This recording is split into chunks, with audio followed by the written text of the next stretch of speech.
ലോകത്തിലേക്കും തന്നെ ഏറ്റവും വലിയ കപ്പലിനെ, യുദ്ധക്കപ്പലിനെ വൻ കെണിയിലകപ്പെടുത്തിയിരിക്കുന്നു ഇറാൻ. ഇറാൻ ഒറ്റയ്ക്കല്ല ഇതിന് പിന്നിൽ എന്നുള്ളതാണ് ഏറ്റവും പ്രധാനപ്പെട്ട വിഷയം. കരയിലായിരുന്നാലും കടലിലായിരുന്നാലും ഇനി ആകാശത്തായിരുന്നാലും അമേരിക്കയ്ക്ക് രക്ഷയില്ല എന്ന യുദ്ധപ്രഖ്യാപനവുമായി ഇറാൻ രംഗത്തെത്തിയിരിക്കുന്നു. അമേരിക്കൻ വിമാനവാഹിനി കപ്പലായിട്ടുള്ള USS എബ്രഹാം ലിങ്കൺ ഇറാനിലേക്ക് നീങ്ങുന്നു എന്ന വാർത്ത ഏറെ ദിവസങ്ങളായി കേൾക്കുന്നതാണ്. എന്തായിരുന്നാലും പശ്ചിമേഷ്യ ഇനി ചോരച്ചാലുകൾ നീന്തിക്കടക്കുന്ന രീതിയിലേക്ക്, യുദ്ധകാഹളം മുഴക്കുന്നു എന്ന രീതിയിലേക്കുള്ള വാർത്തകളൊക്കെ തന്നെ കേട്ടിരുന്നു. എന്നാൽ ഇതിനിടയിൽ യമനിലെ ഹൂതികൾ വീണ്ടും രംഗപ്രവേശം ചെയ്തു. ചെങ്കടലിൽ പുതിയൊരു പോർമുഖം തുറന്നിരിക്കുന്നു. അമേരിക്കൻ നാവികസേനയുടെ കരുത്തുറ്റ വിമാനവാഹിനി കപ്പലായിട്ടുള്ള USS എബ്രഹാം ലിങ്കൺ ഉൾപ്പെടുന്ന കാരിയർ സ്ട്രൈക്ക് ഗ്രൂപ്പ് മധ്യപൂർവേഷ്യൻ സമുദ്രമേഖലയിൽ പ്രവേശിച്ചുവെന്ന റിപ്പോർട്ട് പുറത്തു വന്നിരുന്നു. എന്നാൽ ഇറാനിലേക്ക് യാത്ര തിരിക്കാനായി ഇനിയും ഏറെ കടമ്പകൾ തന്നെയാണ് ബാക്കിയാകുന്നത്.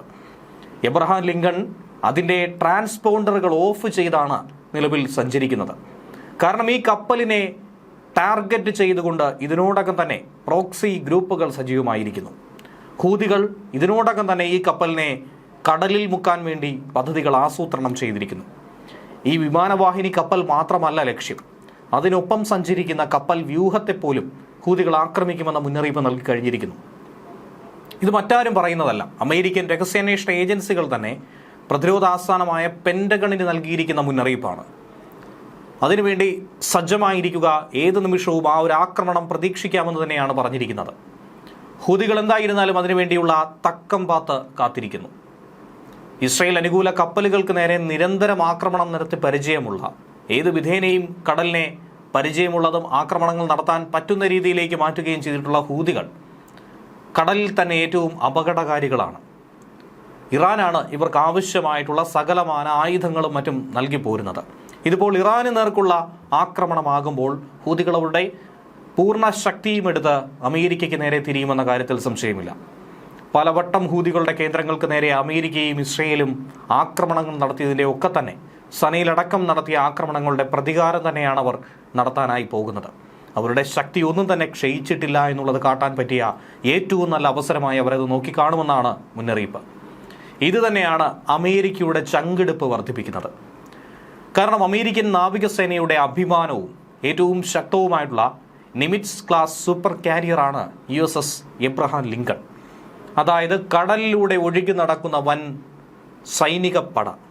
ഈ യുദ്ധക്കപ്പലിനെ ആക്രമിച്ചാൽ ഒരു കാര്യം മനസ്സിലാക്കാൻ സാധിക്കും, അത് അമേരിക്കയിൽ ബോംബിടുന്നതിന് തുല്യമായി തന്നെയാണ് വിലയിരുത്തുന്നത്. അമേരിക്കയെ നേരിട്ട് ആക്രമിക്കുന്നതിന് തുല്യമായി തന്നെയാണ് ഇതിനെ നോക്കിക്കാണേണ്ടത്. ഇറാന്റെ പരമോന്നത നേതാവ് ആയത്തുള്ള അലി ഖമനേയി ഇറാൻ സൈനിക കേന്ദ്രങ്ങൾ എന്നിവ ആസ്ഥാനമാക്കിയ ഒരു വലിയ ആക്രമണങ്ങൾ ട്രംപ് ഇതിനോടകം തന്നെ പ്ലാൻ ചെയ്തിട്ടുണ്ട്. അതിന് പിറകെയാണ് USS എബ്രഹാം ലിങ്കൺ ഇറാന് നേർക്ക് പാഞ്ഞെടുക്കുന്നത്.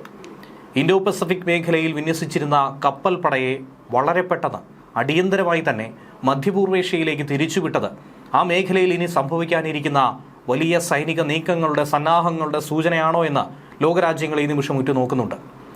US സെൻട്രൽ കമാൻഡിന്റെ കീഴിലുള്ള 5ാം കപ്പൽ പടയുടെ ഭാഗമായിട്ടാണ് ഈ സ്ട്രൈക്ക് ഗ്രൂപ്പ് ഇപ്പോൾ പ്രവർത്തിക്കുന്നത്.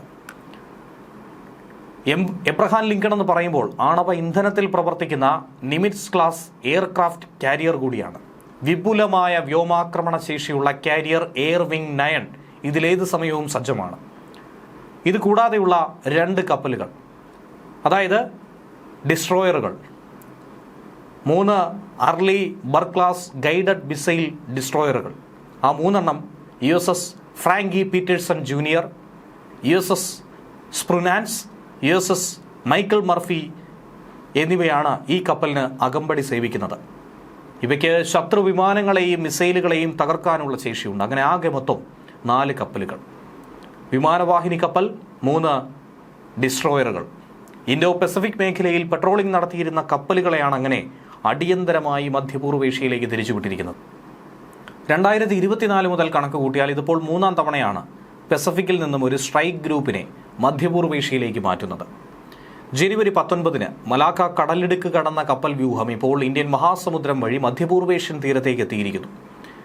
എബ്രഹാം ലിങ്കൺ പസഫിക്ക് വിട്ടതോടെ പസഫിക് മേഖലയിൽ നിലവിൽ അമേരിക്കയുടെ സാന്നിധ്യം കുറഞ്ഞിട്ടുണ്ട് എന്നുള്ളത് യാഥാർത്ഥ്യമാണ്. അവിടെയുള്ള USS ജോർജ് വാഷിംഗ്ടൺ നിലവിൽ അറ്റകുറ്റപ്പണികൾക്കായി ഡോക്കിലുമാണ്. അമേരിക്കയുടെ ഈ നീക്കത്തെ അതീവ ഗൗരവത്തോടെയാണ് ഇറാനും ഹിസ്ബുള്ളയും ഒരേ സമയം വീക്ഷിക്കുന്നത്. കൂടാതെ മറ്റ് പ്രോക്സികളും. തങ്ങളുടെ സന്നാഹം കണ്ട് ഇറാൻ പേടിച്ചു വിറയ്ക്കുമെന്ന് അമേരിക്ക വിചാരിച്ചിരുന്നു. പ്രസിഡന്റ് ട്രംപിനാണ് ഇക്കാര്യത്തിൽ ഒരു പിഴവ് സംഭവിച്ചത്. ഇറാനെതിരെ ഏതൊരു ആക്രമണമുണ്ടായാലും എബ്രഹാം ലിങ്കൺ എന്ന് മാത്രമല്ല, സകല അമേരിക്കൻ താവളങ്ങളെയും ചാരമാക്കാനുള്ള പദ്ധതി ഇതിനോടകം ഇറാൻ ഇട്ട് കഴിഞ്ഞു. അതിനുവേണ്ടി ജീവൻ കൊടുത്തും ജീവൻ പണയം വെച്ചും പ്രവർത്തിക്കാൻ ഒരു കൂട്ടം സൈനികരെയും സജ്ജമാണ്.